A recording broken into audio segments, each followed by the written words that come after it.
Everyone, this is Gaurav and welcome back to the channel. कैसे आप सभी? उम्मीद है अच्छे होंगे। पिछले वीडियो में हम लोगों ने बात किया था नेशनल इनकम रिलेटेड एग्रीगेट्स का फर्स्ट पार्ट, जिसमें कि मैंने बताया था कि नेशनल इनकम होता क्या है, ट्रांसफर इनकम क्या होता है, फैक्टर इनकम क्या होता है और बहुत सारे टॉपिक्स के बारे में हम लोग डिस्कस किए थे। जिन स्टूडेंट्स ने वो वीडियो नहीं देखा है, आप प्लेलिस्ट सेक्शन में जा करके चेक कर सकते हैं। क्लास 12th मैक्रो इको 2024 ये प्लेलिस्ट में आपको सारा वीडियो मिलेगा। लगभग I think most probably 5 to 6 videos है, तो वो आप देखो। उसमें आपको पार्ट 1 का भी वीडियो मिल जाएगा। अगर वहां से नहीं देख सकते हैं तो इस वीडियो का डिस्क्रिप्शन बॉक्स में भी पार्ट 1 का लिंक मिल जाएगा। चलिए बात करते हैं आगे का चीजों के बारे में। शुरू करते हैं, लेट्स बिगिन।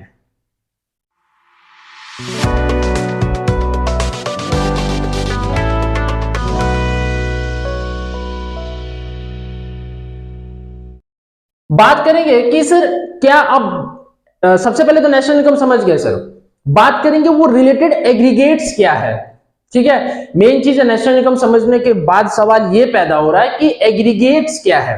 एग्रीगेट्स तो देखो, एग्रीगेट्स हम लिखे यहाँ पे क्या क्या, जीएनपी, एडएमपी, GDP MP, NNP MP, NDP MP, ये सब सारा लिखे है। But first of all you have to know one thing, जो कि ये समझने के लिए आपका हेल्प करेगा। तो देखो मैं क्या बता रहा हूं, चीजें को समझने का प्रयास करना, ठीक है? नहीं होगा वीडियो दोबारा देख लेना। देखो जैसे कि एक वर्ड मेरे पास आता है, आप लोग बहुत सुनते होंगे, डेप्रिसिएशन। क्या वर्ड आता है? डेप्रिसिएशन। ठीक है, तो इसका बहुत बड़ा रोल है इस चीज को समझने के लिए। सर ये क्या चीज होता है? सर डेप्रिसिएशन ये होता है ना कि अगर कोई एसेट्स का वैल्यू डिक्रीज हो रहा है, अगर कोई एसेट्स का वैल्यू डिक्रीज हो रहा है, फॉर एग्जांपल अगर कार है, आप कार को 5 साल से यूज करते आ रहे हैं, तो उनका वैल्यू डिक्रीज होगा कि नहीं होगा? होगा, उस कार का वैल्यू डिक्रीज। तो normal wear and tear means use से अगर कोई आउटडेटेड टेक्नोलॉजी, अब कीपैड वाला फोन चलेगा जी? नहीं चलेगा। कोई बेचने जाएगा तो वैल्यू मिलेगा? नहीं मिलेगा। तो वो क्या आउटडेटेड टेक्नोलॉजी हो गया। तो normal wear and tear, outdated technology से अगर कोई एसेट्स का सामान का दाम घटता है, वैल्यू डिक्रीज होता है, दैट इज कॉल्ड डेप्रिसिएशन। अब इसमें क्या सर, इसमें क्या आप समझाना चाह रहे हैं? देखो डेप्रिसिएशन में हम ये बताना चाह रहे हैं कि एक होता है मेरे पास ग्रॉस, एक होता है मेरे पास क्या, ग्रॉस, और एक होता है नेट। ठीक है, जैसे ग्रॉस सैलरी और नेट सैलरी। तो ग्रॉस होता है, नेट होता है। देखो अगर ग्रॉस से नेट करना हो मेरे को, ग्रॉस से नेट में कन्वर्ट करना है, तो हमेशा याद रखना ये ग्रॉस मतलब बड़ा कॉन्सेप्ट और नेट मतलब छोटा कॉन्सेप्ट। ठीक है, तो बड़ा से छोटा करना है सर, तो माइनस करेंगे। माइनस क्या करेंगे? डेप्रिसिएशन। समझ आया? क्या बोले सर? ग्रॉस है बड़ा कॉन्सेप्ट, नेट है छोटा कॉन्सेप्ट। सर बड़ा से छोटा करना है तो सर माइनस करना है, और माइनस क्या करना है? तो सर डेप्रिसिएशन को माइनस करना है, अगर ग्रॉस से नेट में आना चाहते हैं तो। रादर अगर नेट से ग्रॉस में जाना चाहते हो तो नेट से ग्रॉस जाएंगे, तो सर ये छोटा कॉन्सेप्ट, ये बड़ा कॉन्सेप्ट, छोटा से बड़ा जाएंगे तो क्या करेंगे? Plus depreciation. क्लियर एकदम से? इसका मतलब सर जब नेट आएगा तो क्या होगा? Excluding depreciation. ग्रॉस से नेट पे आ रहे हैं तो एक्सक्लूडिंग डेप्रिसिएशन, और अगर ग्रॉस आएगा तो इंक्लूडिंग डेप्रिसिएशन, क्योंकि सर यहाँ पे तो प्लस कर रहा है। क्या बोले सर? अगर नेट आएगा तो एक्सक्लूडिंग डेप्रिसिएशन, डेप्रिसिएशन को छोड़ के, और अगर ग्रॉस आएगा तो इंक्लूडिंग डेप्रिसिएशन, मींस उसमें डेप्रिसिएशन को इंक्लूड करना है। क्लियर है? क्लियर है सर। अब देखो आओ, एग्रीगेट्स जो मेरा है, सबसे पहला एग्रीगेट्स क्या है? GNP MP. जीएनपी एमपी मेरा सबसे पहला एग्रीगेट है। ठीक है बच्चे, तो अब जीएनपी एमपी क्या होता है सर? देखो यहाँ पे फुल फॉर्म क्या लिखा हुआ है जीएनपी एमपी का? Gross national product at market price. ठीक है, gross national product at market price. देखो यहाँ पे कुछ और लिखते हैं, जब भी मार्केट प्राइस हो तो स्टार्ट होगा, कैसे स्टार्ट होगा? इसका meaning the market value of all the final goods and services, all the final goods and क्या सर्विसेज, जब एमपी होगा। रादर अगर एफसी होगा ना, एफसी, तो the factor income, the factor income generated, the factor income generated. तो अगर MP होगा तो the market value of all the final goods and services से स्टार्टिंग होगा इसका मीनिंग, और अगर एफसी होगा तो द फैक्टर इनकम जनरेटेड। जैसे कि देखो यहाँ एमपी है, एमपी है, एमपी है, एमपी है, मतलब ये पहला 4 पॉइंट में मेरा क्या एमपी है, तो इसका डेफिनेशन कहां से स्टार्ट होगा, the market value of all the final goods and services. Rather अगर ये वाला और एक है मेरा 8 नंबर, इसका बात करें तो इसका लास्ट में क्या है, एफसी है, एफसी है, एफसी है, एफसी है। तो अगर एफसी होगा तो क्या होगा, the factor income generated. Clear एकदम से। तो सर एक डेप्रिसिएशन का कॉन्सेप्ट सीख लिए, एक एमपीएफसी का कॉन्सेप्ट सीख लिए। नेक्स्ट कॉन्सेप्ट क्या है, देखो अगर बीच में जैसे कि एनडीपी या और जीएनपी, तो देखो यहाँ पे बीच में एक में डी है और एक में एन है ना, तो एक डी है और एक एन है। तो अगर डी आएगा तो लिखना क्या है, with in domestic territory, within domestic territory लिखना है, ठीक है।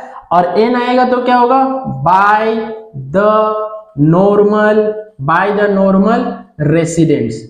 अब जो ये वीडियो पहली बार देख रहे हैं उनका मन में लड्डू फूटा। क्या लड्डू फूटा कि sir with in domestic territory क्या होता है भैया, और जीएनपी नॉर्मल रेसिडेंट क्या होता है। पिछले वीडियो में डोमेस्टिक टेरिटरी और नॉर्मल रेसिडेंट मैंने बता दिया है, आप प्लीज उसको जाके देख लो, कंफ्यूजन दूर हो जाएगा। तो 3 कॉन्सेप्ट में खेलना है सर। क्या खेलना है, डिप्रिसिएशन, अगर ग्रॉस से नेट करना है तो क्या करेंगे, माइनस डिप्रिसिएशन, और अगर नेट से ग्रॉस करना है तो प्लस डिप्रिसिएशन। इसका मतलब अगर नेट आएगा, जैसे कि देखो नेट, एन से नेट, जी से ग्रॉस, अगर नेट आएगा तो एक्सक्लूडिंग ऑफ डिप्रिसिएशन, और अगर ग्रॉस आएगा तो इंक्लूडिंग ऑफ डिप्रिसिएशन। पहला तो बहुत कोई ये सोच रहे होंगे ना कि सर ये डोमेस्टिक टेरिटरी और नॉर्मल रेसिडेंट्स का होता है भैया। तो जिसने भी पहला वीडियो नहीं देखा है ना, इस चैप्टर का पहला वीडियो जिसने भी नहीं देखा है, रिक्वेस्ट है आप देख लो, इस वीडियो का डिस्क्रिप्शन में आपको उसका लिंक मिल जाएगा, सारा कुछ कंफ्यूजन क्लियर हो जाएगा।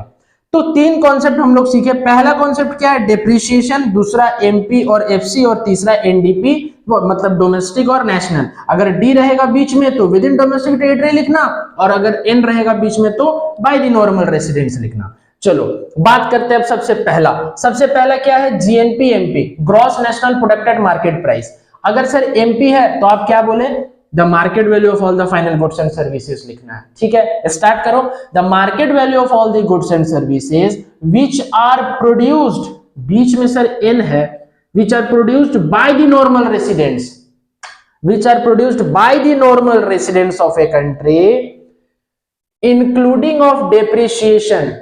जी है ना जी, तो जी है तो क्या, plus depreciation, including of depreciation in an accounting year, in an accounting year is called GNP MP. देखो एक अकाउंटिंग ईयर में, अकाउंटिंग ईयर क्या होता है कि 1 अप्रैल से लेकर के नेक्स्ट ईयर का 31 मार्च, ठीक है।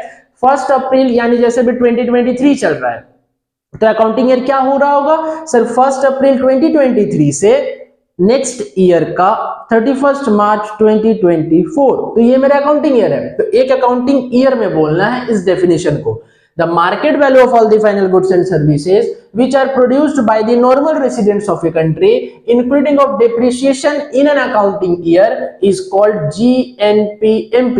समझ गया बब्बू, आ जाओ। नेक्स्ट क्या है, GDP-MP। सर ये GDP-MP क्या होता है, GDP-MP सर MP है सबसे पहले, the market value of all the final goods and services which are produced within the domestic territory, which are produced within the domestic territory including of depreciation in an accounting year is called GDP-MP।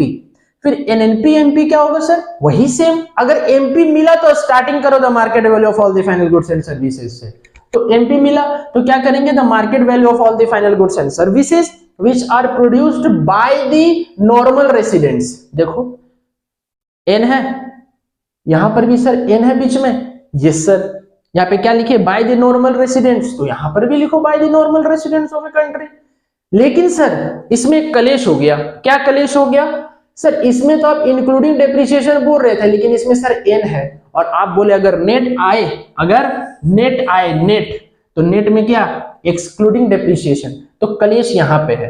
तो कलेश हटा करके बोलो। The market value of all the final goods and services which are produced by the normal residents of a country excluding of depreciation, हटाओ, excluding of depreciation in an accounting year is called NNP-MP। आ गया स्वाद? कलेश नहीं हुआ? नहीं, ठीक है, नहीं होगा तो कलेश हम करवा देंगे, बाकी बता भी देंगे, ठीक है, समझा भी देंगे, कोई दिक्कत नहीं। चलो NDP-MP, NDP-MP क्या होता है सर? MP है तो the market value of all the final goods and services which are produced, sir बीच में D है सर, बीच में D है तो with in the domestic territory, with in the domestic territory excluding of depreciation in an accounting year is called NDP-MP। तो MP वाला हुआ कहानी समाप्त। बात करेंगे FC, FC, FC और यहां वाला FC। देखो ये NDP-FC को हम डोमेस्टिक इनकम कहते हैं। क्या कहते हैं? NDP-FC को डोमेस्टिक इनकम कहते हैं। रादर NNP-FC को हम क्या कहते हैं? National INCOME income, national income. क्यों? देखो NNP-FC और NDP-FC में सिर्फ D का फर्क है, तो D से डोमेस्टिक और N से नेशनल। तो सर जब FC होगा, 5th नंबर पॉइंट से देखना, सर जब FC होगा तो आप वहां पे बताया कि सर जब FC होगा तो द फैक्टर इनकम जनरेटेड से स्टार्ट करना, द फैक्टर इनकम जनरेटेड से स्टार्ट करना। स्टार्ट करो, the factor income generated which are produced by the normal residents of a country excluding या including, सर G है तो including होगा ना सर, क्योंकि ग्रॉस है तो ग्रॉस में तो sir plus depreciation, including of depreciation in an accounting year is called GNP-FC। the factor income generated which are produced by the normal residents of a country including of depreciation in an accounting year is called GNP-FC। आ गया मजा?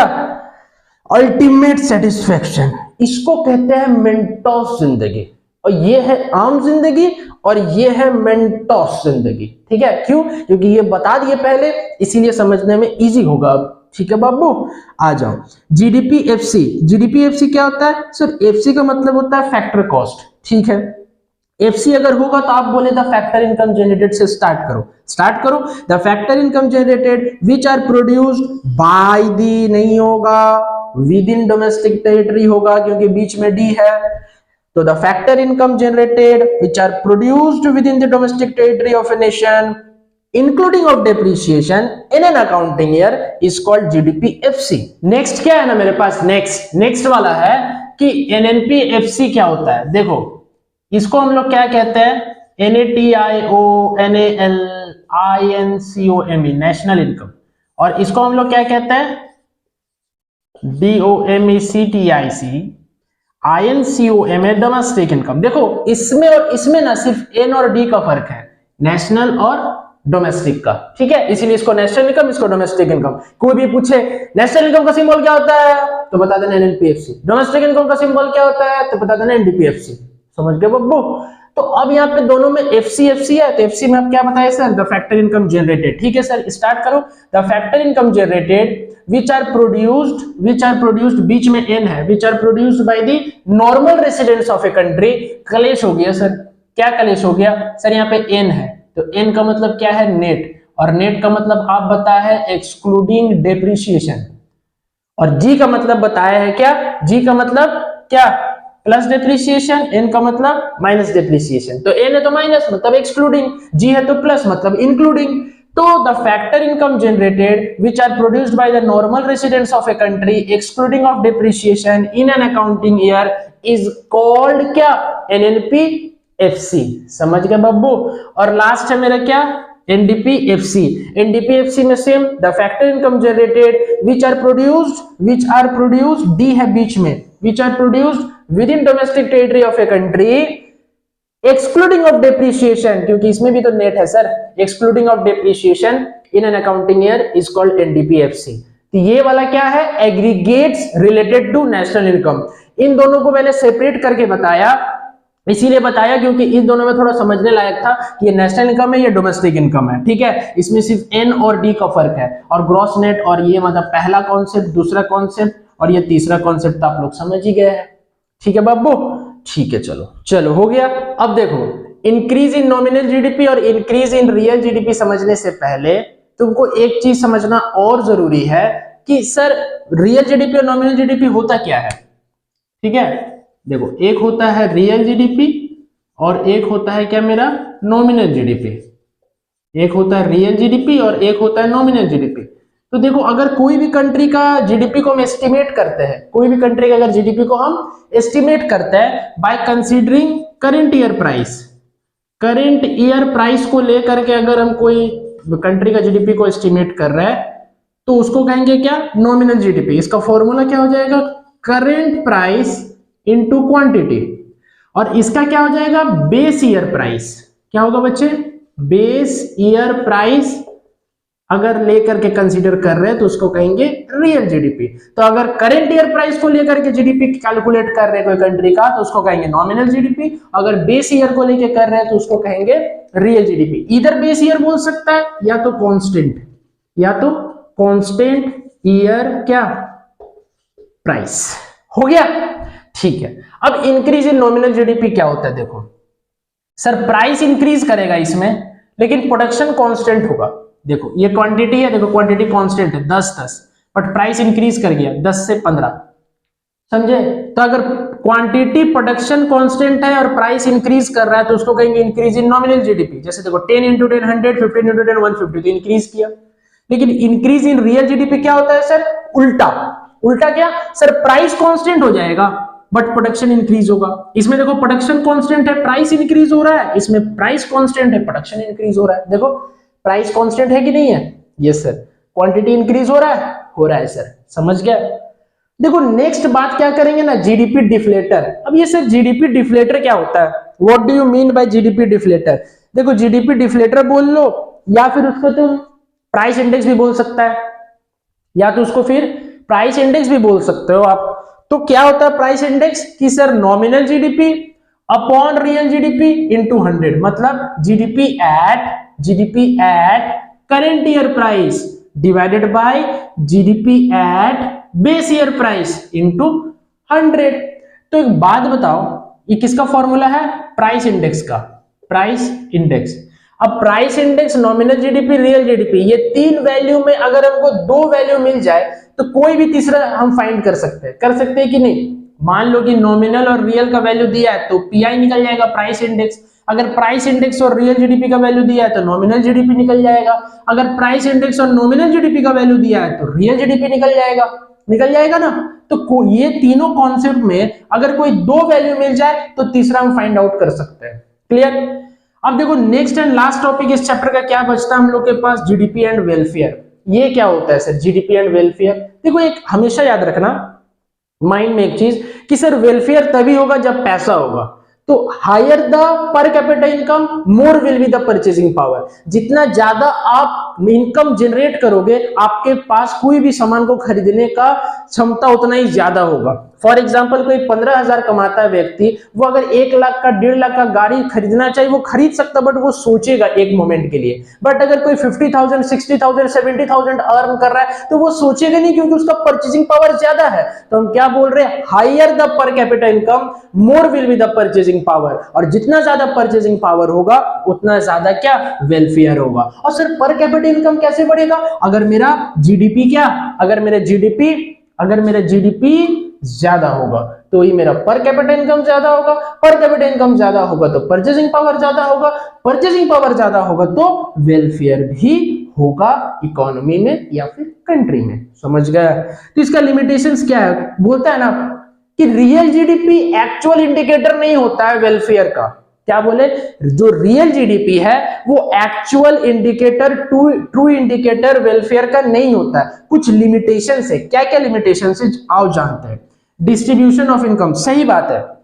देखो आए दिन हम लोग देख रहे हैं कि जो रिच और पुअर के बीच जो डिस्पैरिटी है ना, डिस्पैरिटी का मतलब डिफरेंसेस, जो डिस्पैरिटी है वो बढ़ते जा रहा है, widen the gap between rich and poor increasing day by day rich और पुअर का गैप बढ़ते ही जा रहा है। तो उसको कम करना है। कम करने के लिए क्या करना पड़ेगा, इनकम ज्यादा इकोनॉमी में जनरेट करना पड़ेगा। तो उस हिसाब से उन लोग को पढ़ाना भी है, लिटरेट भी करवाना है। सब इलिटरेट है तो लिटरेट करवाना जरूरी है। समझ गए? तो डिस्ट्रीब्यूशन ऑफ इनकम, अगर ढंग से इनकम को डिस्ट्रीब्यूट नहीं करेंगे, फेयर डिस्ट्रीब्यूशन नहीं करेंगे ना, तो बहुत क्लासेस क्या होगा ना, क्या हो जाएगा, पुअर रह जाएगा और रिच ज्यादा रिच हो जाएगा। समझ गए? नेक्स्ट क्या, कंपोजिशन ऑफ जीडीपी। देखो बच्चे, हमेशा याद रखना, इकोनॉमी में हर टाइप्स का गुड्स प्रोड्यूस होता है, defence goods, war time goods, peace time goods, consumer goods, producer goods, काफी तरह के गुड्स प्रोड्यूस होता है इकोनॉमी में। तो एक बात बताओ, जो मेरा डिफेंस गुड्स होता है, बेशक ये डिफेंस गुड्स जो है वो सेफ्टी और सिक्योरिटी प्रोवाइड करता है हम लोग की इकोनॉमी में, बट सोशल वेलफेयर कुछ करता है नहीं sir. Social welfare, contribution of defence good towards social welfare is zero, वो जीरो है। बेशक ये सेफ्टी और सिक्योरिटी प्रोवाइड करता है हम लोग का कंट्री को, बट सोशल वेलफेयर क्या है, जीरो है। इसीलिए कभी कभी क्या, वेलफेयर को नहीं दिखा सकता है। तो ये लिमिटेशंस है। नॉन मॉनिटरी ट्रांजैक्शंस, अभी भी ऐसा कुछ जगह है, एरिया है ना, जहां पे बार्टर सिस्टम प्रिवेल होता है, मींस सामान के बदले सामान। पहले जमाने में क्या होता था ना कि कोई एक्सचेंज नहीं होता था, मीडियम ऑफ एक्सचेंज नहीं होता था। उसमें क्या होता था ना कि सामान के बदले सामान। अगर आपके पास कपड़ा है और आपको चावल चाहिए ना, तो एक ऐसा व्यक्ति को ढूंढो जिसके पास चावल है और जिसको कपड़ा चाहिए, तो आप आपका कपड़ा दे सकते हैं, आप अपना कपड़ा दे दो और उनसे वो चावल ले लो, राइस ले लो। समझ गए? तो पहले ऐसा होता था, तो अभी भी ऐसा है जहां पे नॉन मॉनिटरी ट्रांजैक्शंस क्या प्रिवेल करते हैं। तो एक बात बताना, जो बिना पैसा का ट्रांजैक्शन हो रहा है उसको हम जीडीपी में क्यों लेंगे भैया? हमको तो नेशनल इनकम निकालना है। समझ गए? एक्सटर्नलिटी, देखो एक्सटर्नलिटी का मतलब क्या होता है पता है? ये इधर पॉजिटिव और नेगेटिव दोनों हो सकता है। एक्सटर्नलिटी का मतलब क्या होता है ना कि कोई भी ऐसा हम काम कर दिए, कोई गुड और बैड इंपैक्ट, इधर गुड हो सकता है या तो बैड इंपैक्ट होगा, without paying penalty for that. हमको कुछ उसको पेनाल्टी नहीं देना पड़ेगा। जैसे कोई खराब काम कर दिया तो हमको पेनाल्टी देना पड़ता। फॉर एग्जांपल, बाइक से हम किसी को मार दिए तो उसको मुआवजा देना पड़ता है, पेनाल्टी देना पड़ता है, बट इसमें नहीं होता, इसमें नहीं होता है। उसको कहते हैं एक्सटर्नलिटी, पॉजिटिव या तो नेगेटिव। फॉर एग्जांपल, आप अपना घर में एक पेड़ लगाए, उससे आपका पूरा कॉलोनी को हवा मिल रहा है, तो क्या आपको वो पैसा देगा, लीजिए भाई साहब 10 रुपया, लीजिए भाई साहब 20 रुपया? ऐसा थोड़ी है, नहीं। तो एफोरेस्टेशन आप किए, पेड़ आप लगाए, आपका मन, अगर सारा कोई ऑक्सीजन क्या कर रहा है, इंजॉय कर रहा है, करने दो यार, क्या दिक्कत है, कोई प्रॉब्लम नहीं। अगर वही नेगेटिव, आप अपना घर में पेड़ लगाए थे, काट दिए, तो क्या कॉलोनी वाला आपको बोलने आएगा? नहीं बोलने आएगा, अरे भैया मेरा घर, मेरा पेड़, मेरा मर्जी। तो इसके लिए कोई पेनाल्टी नहीं आपको देना पड़ा कि आप पेड़ क्यों काट दिए, पैसा लाइए, नहीं देना पड़े, और ना ही कॉलोनी के लोग आपको दिए जब आप पेड़ लगाए थे। तो पॉजिटिव का एग्जांपल क्या हो सकता है, एफोरेस्टेशन, एफोरेस्टेशन, और नेगेटिव का क्या हो सकता है, डिफॉरेस्टेशन। समझ गए? तो ये था क्या, लिमिटेशंस, और ये था चैप्टर नेशनल इनकम में रिलेटेड एग्रीगेट्स। आई होप आप लोग वीडियो समझ में आया होगा।